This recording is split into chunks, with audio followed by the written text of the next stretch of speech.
오늘 저는 하나님의 정원이라는 제목으로 은혜 나누겠습니다. 우리 옆 사람과 인사 나눕니다. 은혜 받고 갑시다. 은혜 받고 갑시다. 셀로 그냥 우리 한국말 따라해요. 아브라함도 마찬가지고 들리는 대로 따라하면 은혜, 그레이스, 은혜 받고 가자는 7월은 실록의 계절이라고 그러죠. 밖에 나가면 어때요, 여러분? 초록초록하니까 기분이 좋아요. 너무 좋죠. 그냥 바람 부니까 우리의 눈이 시원해지고 너무 좋습니다. 그리고 또 어때요? 생기가 가득하죠. 우리나라가 옛날에 1인당 국민 소득이 아주 적었을 때는 먹고 살기가 바빠서 자기 집을 꾸민다거나 뭐 그런 일에 그다지 관심이 많지 않았어요.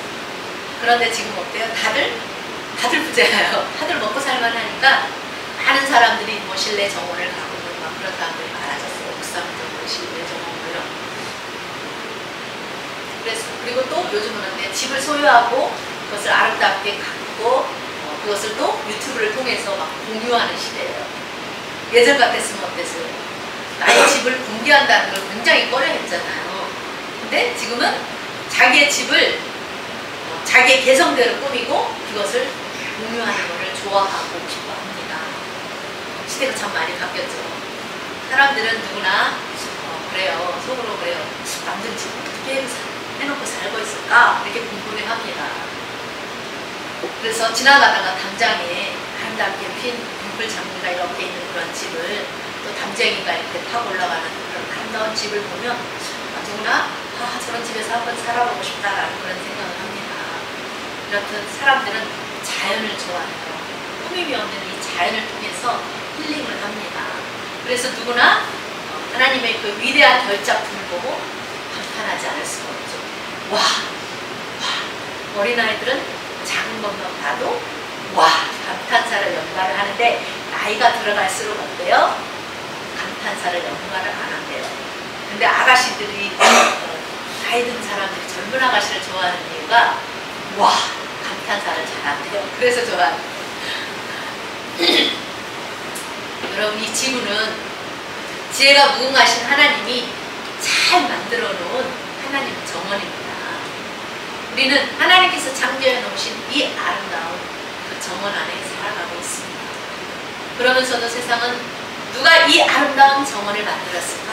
라고 그렇게 궁금해하지도 않고 그저 하나님이 만들어 놓으신 그 정원 안에서 그것을 거기에 있는 재료들을 가져다가 아름답게 정원을 만들어 놓는 것을 보고 그것을 보고 감탄하고 좋아하죠.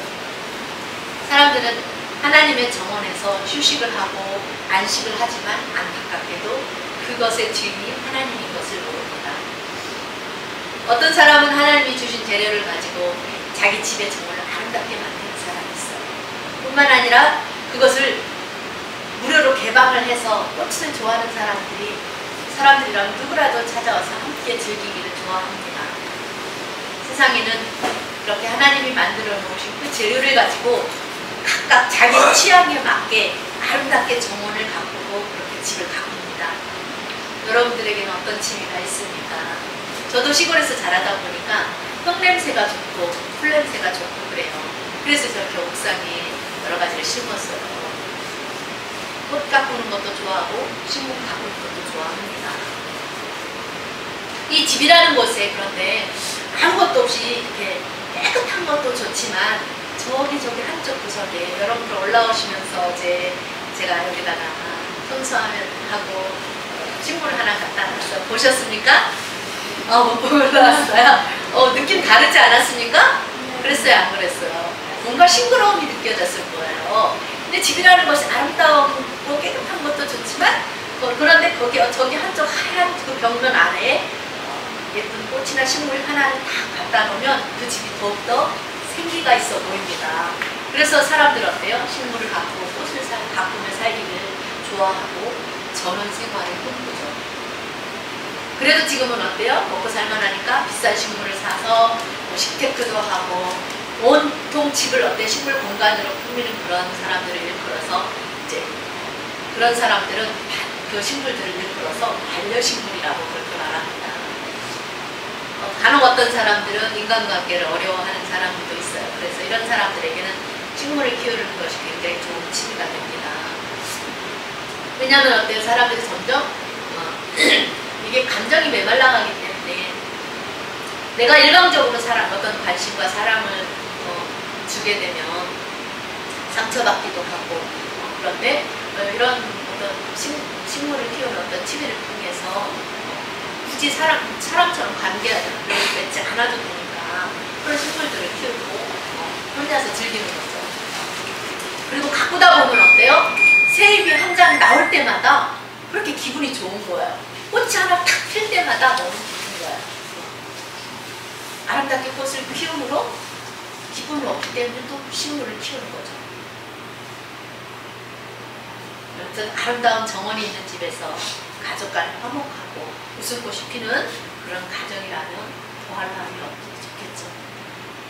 이렇듯 세상에는 아름다운 정원을 갖고 있는 사람들이 있는 것처럼 우리 교회 안에도 하나님의 정원을 갖고 있는 사람들이 있어야 합니다. 이 고린도라고 하는 고린도라고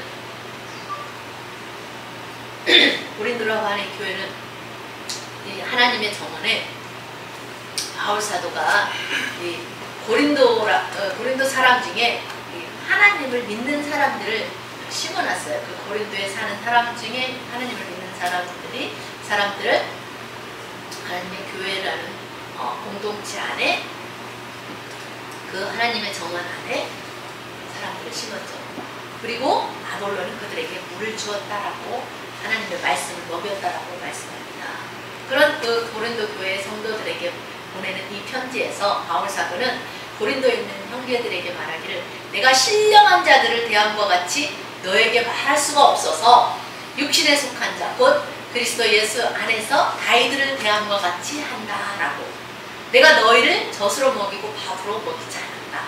왜냐하면 그 이유가 너희가 성숙한 그리스도인과 같이 너희에게 내가 성숙한 그리스도인처럼 가르칠 수가 없어서 내가 그것을 한다고 할지라도 그것을 너희가 감당하지 못하기 때문이고 지금도 너희가 그것을 감당하지 못한다. 너희가 아직도 육신에 속한 자로 살고 있기 때문이다라고 그렇게 말했습니다. 그러니까 고린도 교인들은 아직 성숙하지 못한 그런 그리스도인의 모습이 굉장히 많이 있었던 거예요. 그런 모습들이 나타난 거예요.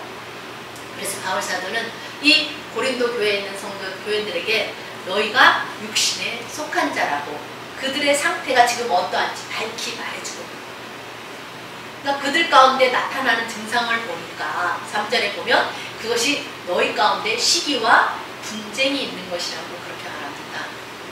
자, 3절 보면 너희 가운데 시기와 분쟁이 있는 것을 보고 바울 사도는 그들이 지금 그리스도 안에 있지만 아직 성숙하지 못한 모습을 보았고 그래서 그들을 어린아이를 대함과 같이 대한다라고 말했던 것입니다. 만약 어떤 성도에게 시기와 분쟁이 있어서 누군가와 자고 싸우고 분쟁을 일으킨다면 그는 아직 성숙한 그리스도인이 아니라는 거예요. 저 사람은 교회는 오래 다니기는 했는데 아직도 어린아이 같은 신앙을 가지고 있구나라고 이해해야 되는 거예요. 그런데 이 고린도 교회 성도들 사이에 이런 시기와 분쟁이 많이 있었던 거예요. 그들은 어린아이 같은 행동을 했어요. 그게 뭐냐?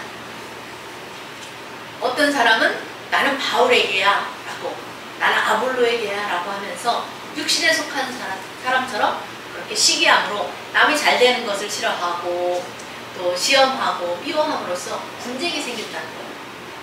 이렇게 하는 것은 육신에 속한 자다라고 바울사도는 말합니다. 여러분 혹시 내 안에 누군가에게 시기하는 마음이 있지 않습니까? 남들과 비교하면 남들하고 나를 비교하면 시기하고 질투하게 되고 열등감을 느끼게 된다고 합니다. 그러니까 시기는 어디에서 나오냐? 열등감에서 나온다는 거예요. 자, 시기 하면 열등감. 따라합니다. 시기. 열등감. 비교하면서 하지 맙시다.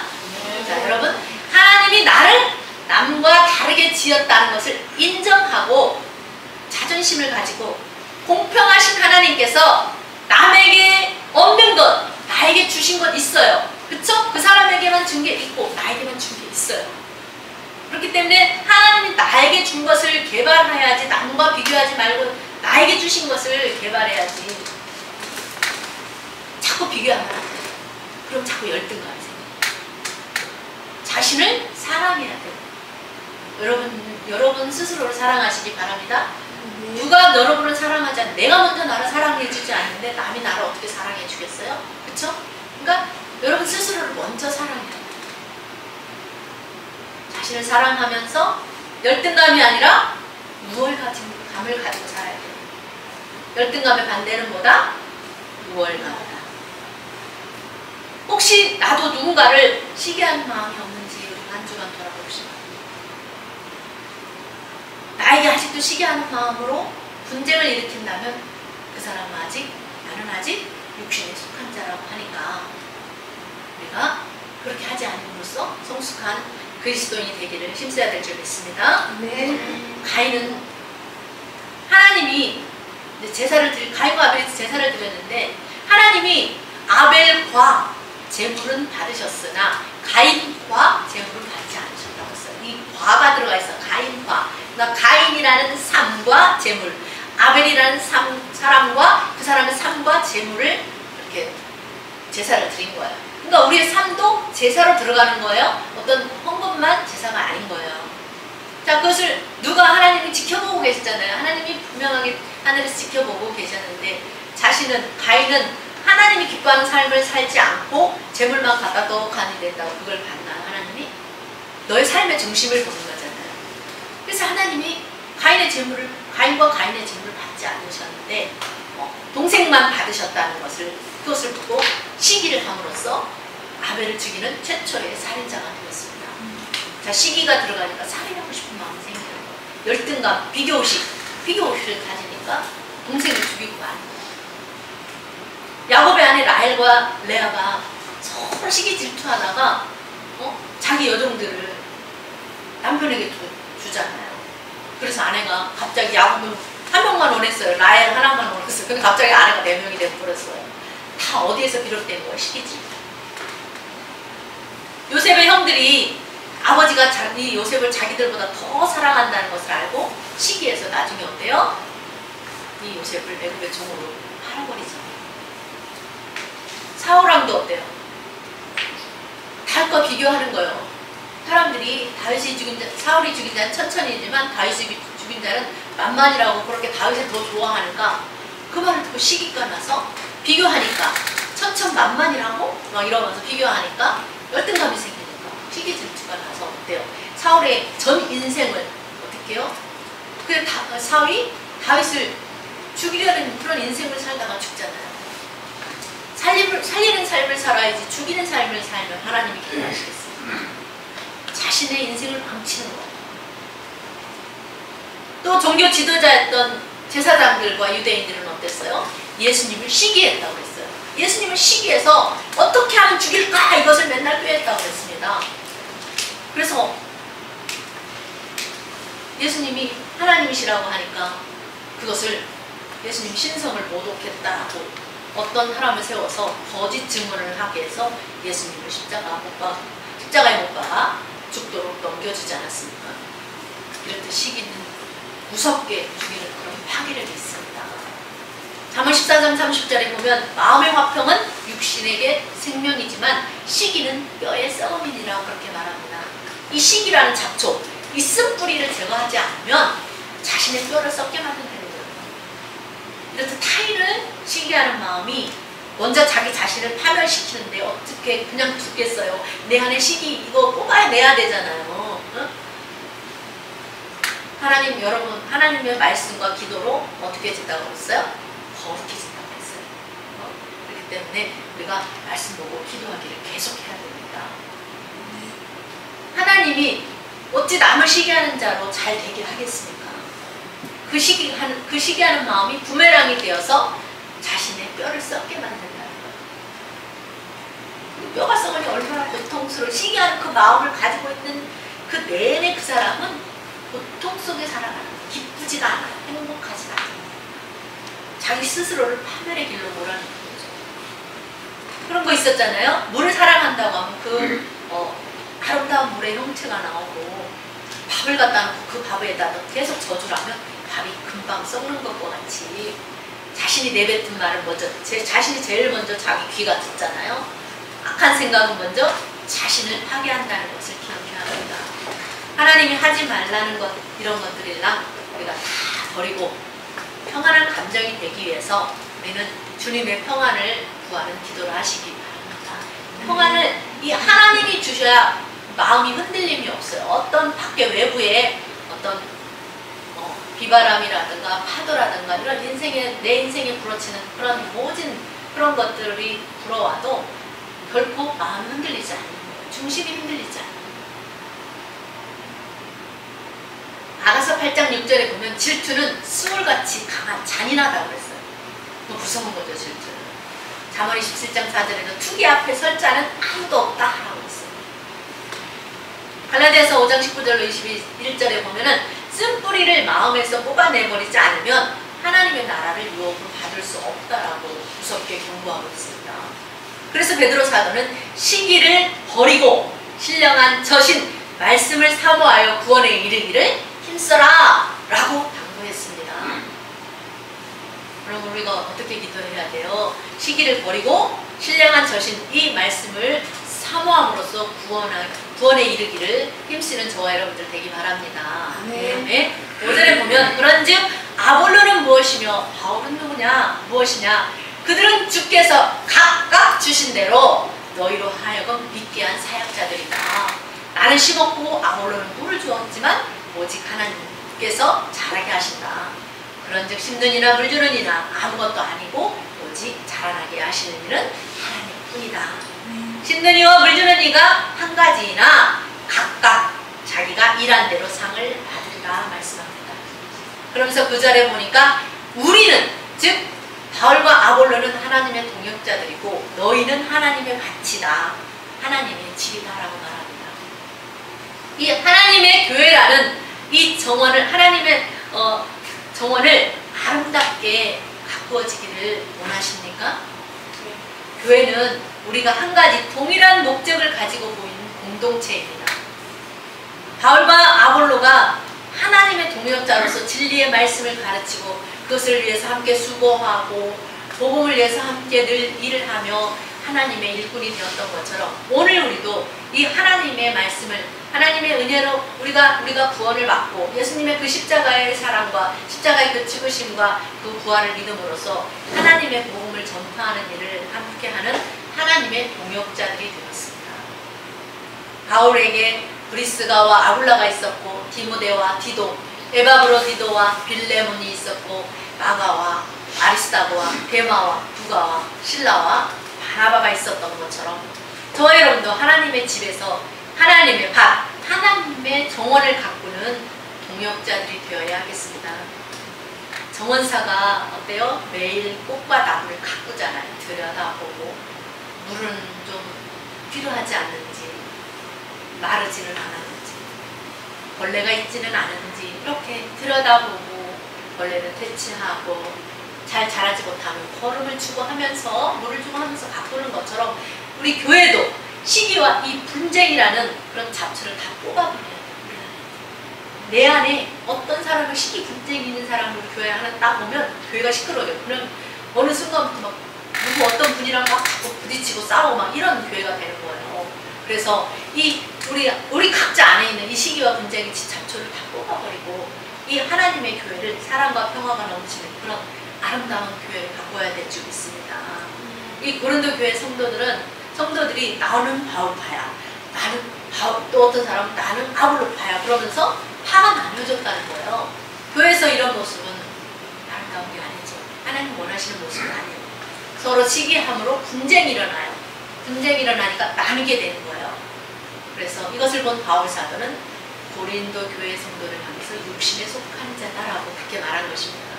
이런 사람들은 신령한 젖을 더 이상 먹을 수가 없다. 이런 사람들은 어린아이와 같은 사람들이다. 그래서 내가 너희를 성숙한 자들로 대할 수가 없다라고 그렇게 말했습니다. 너희는 사람들에게 밥을 못 먹고 우유를 먹어야 하는 어린아이의 모습을 보여주고 있다라는 거예요. 그런 그들에게 시기와 분쟁을 제거하지 않으면 계속해서 육에 속한 자로 살 수밖에 없고 성숙한 그리스도인이 될 수 없다라고 말합니다. 그게 남아있는 한 절대로 성숙한 그리스도인이 될 수 없다라고 바울은 그렇게 말합니다. 맞죠? 너희는 하나님의 밭이기 때문에 그 밭에다, 여러분의 마음 밭에다가 아름다운 것, 좋은 것을 심어야지. 왜 너희 밭에다 그 시기라는 것을 심어서 교회 안에서 분쟁을 일으키냐. 그런 밭이 되면 안 된다라는 거예요. 서로 시기하면 뭐가 생겨요? 분쟁이 난다는 거, 싸움이 난다는 거예요. 분쟁이 나는 교회가 어찌 잘 되겠어요? 부흥하고 성장하겠어요? 사람들에게 어떻게 좋은 소문이 나겠어요? 맨날 저 교회는 맨날 싸움해. 이러는 거예요. 그래서 너희 밭에서, 너희 마음 밭에서 시기하는 것을 버려야 된다. 그리고 너희 밭에다가 서로 사랑하고 섬기는, 서로 존경하고, 서로 겸손하게 대하며 아름다운 것들을 심어서 이 하나님의 정원을 아름답게 가꾸어야 된다고. 다음 사도는 너희는 밭이다, 집이다 라고 이렇게 비유하면서 편지를 써서 그들에게 보내서 너희가 이 편지를 서로 돌려가면서 일도로 고린도 교회 성도들에게 띄워쳐주고 있는 말씀입니다. 그런 미움과 다툼과 시기 질투는 다 뽑아내야 돼요. 뭘로써? 회개로써 하나님 용서해 주세요. 내 안에 이런 쓴뿌리가 있습니다. 시기라는 쓴뿌리가 있습니다. 제거해 주세요. 제 힘으로 뽑을 수가 없어요. 주님 도와주세요. 성령님 도와주세요. 내 안에 다툼을 일으키는 쓴뿌리가 있습니다. 시기하는 쓴뿌리가 있습니다. 뽑아주세요. 제 힘으로 할 수가 없습니다. 그렇게 하나님께 기도하고 하나님 도움을 구해야 됩니다. 저에게도 그런 역사가 있어요. 하나님의 도움을 받아서 역사가 있어요. 내 힘으로 절대로 안 됩니다. 하나님의 도움이 반드시 필요합니다. 그래서 성령의 9가지 열매, 그 아름다운 열매로서 열매를 가지고 사랑과 희락과 화평과 자비와 양성과 충성과 온유와 절제, 이 9가지 열매를 주렁주렁 맺는 그런 밭, 그런 교회, 그런 성숙한 그리스도인이 되기를 간절히 소망합니다. 예일대학교 심리학 교수인 살로비라는 박사님이 미국의 범죄 20%를 보니까 질투 때문에 생기더라는 거예요. 이 질투는 그래서 무서운 범죄 행위의 암적인 요소가 된다는 거예요. 그런데 이 질투의 특성 중 하나가 자기와 관계없는 사람에 대해서는 질투를 일으키지 않는데요. 자기랑 비슷한 일을 하는 사람에게서 질투를 일으킨다는 거죠. 옷가게를 하는 사람이, 서울에서 옷가게 하는 사람, 저 시골에서 농사 짓는 농부가 농사를 잘 지어서 수천만 원을 막 벌었어요. 그것을 가지고 질투하지 않는다는 거예요. 그런데 같은 분야에서 경쟁 관계에 있을 때 질투가 일어난다고 합니다. 이 질투의 인상학을 저술한 화이트 박사라는 분은 보니까 이혼한 부부의 30%가 질투 때문에 갈라섰다고 했습니다. 그런데 이 질투의 10중 8구는 어디에서 출발하냐? 비교의식, 열등감에서 출발한다고 합니다. 자신의 결함을 질투로 바꾸는 사람은 불행한 삶을 살게 됩니다. 그러나 자신의 부족함을 분발의 동기로 삼는 사람은 행복한 사람이 될 수 있다고 합니다. 아가서 8장 6절에 너는 나를 인같이 마음에 품고 도장같이 팔에다 둬라. 하나님을 마음에 품지 않으면, 하나님의 말씀을 늘 암송하고 생각하지 않으면 그런 쓴뿌리가 난다는 거예요. 그래서 사랑은 죽음같이 강하고 투기는 음부같이 잔혹하다. 그래서 거기에서 불길이 확 일어나서 그 기세가 마치 불과 같으니라, 이렇게 말씀합니다. 시기심은 최악의 감정이에요. 아주 나쁜 감정이에요. 좋은 감정이 아니에요. 시기심은 그래서 자신뿐만 아니라 그를 사랑한 사람들까지 다 불행하게 만들어요. 한 사람 때문에 온 식구가 힘든 거예요. 나 한 사람 때문에 우리 직장이 피곤해요. 근데 자신은 몰라요. 그게 문제죠. 그러나 성숙한 그리스도인에게서는 시기심을 찾아볼 수가 없습니다. 욥기 5장 2절에 분노가 미련한 자를 죽이고 시기가 어리석은 자를 멸하느니라 그랬어요.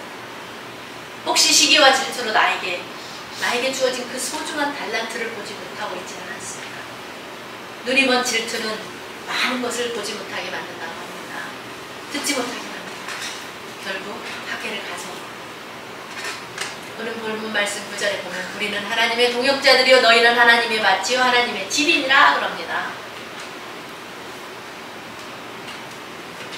여러분, 우리는 하나님의 복음을 땅끝까지 전하며 살아야 돼요. 하나님의 동역자들이고 너희가 하나님의 밭과 같고 하나님의 집과 같다는 거예요.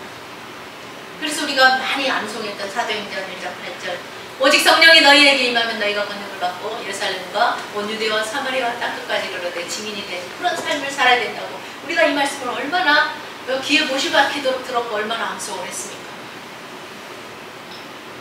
하나님의 동역자들이 되신 여러분의 밭에, 마음 밭에 무엇을 심겠습니까? 여러분의 마음에 하나님의 사랑을 심고 온유를 심고 겸손을 심는 그런 밭이 되기를 바랍니다. 아멘. 성령으로 충만한 밭이 되기를 바랍니다. 아멘. 여러분이 하나님의 거하실 집, 성전이라는 것을 잊지 마시기 바랍니다.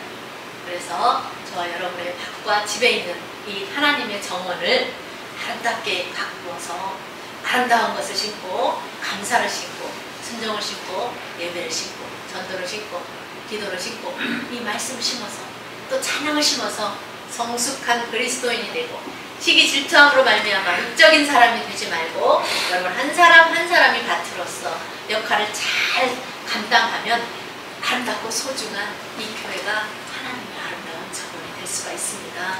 우리가 먼저 우리의 마음 이 밭을 아름다운 하나님의 정원으로 만들고 바꿉시다. 누가 만들어야 돼? 내가 만들어야 되는 거 남이 하는 게 아니에요. 우리 각자 그렇게 하면 되는 거예요. 그래서 우리 교회가 정말 하나님의 정원으로서의 그 역할을 잘 감당함으로 우리 교회에 더 많은 사람들이 들어오고 싶어하는 교회, 하나님의 그런 정원으로 만들고 가꾸어가는 성숙한 그리스도인으로서 살아내야 되는 거예요. 그렇게 말로만 하면 안 돼요. 내가 그렇게 살아내야 돼요. 그래서 우리 교회가 더욱더 성숙한 교회로 우뚝 서기를 주님의 이름으로 축원합니다. 네. 아멘.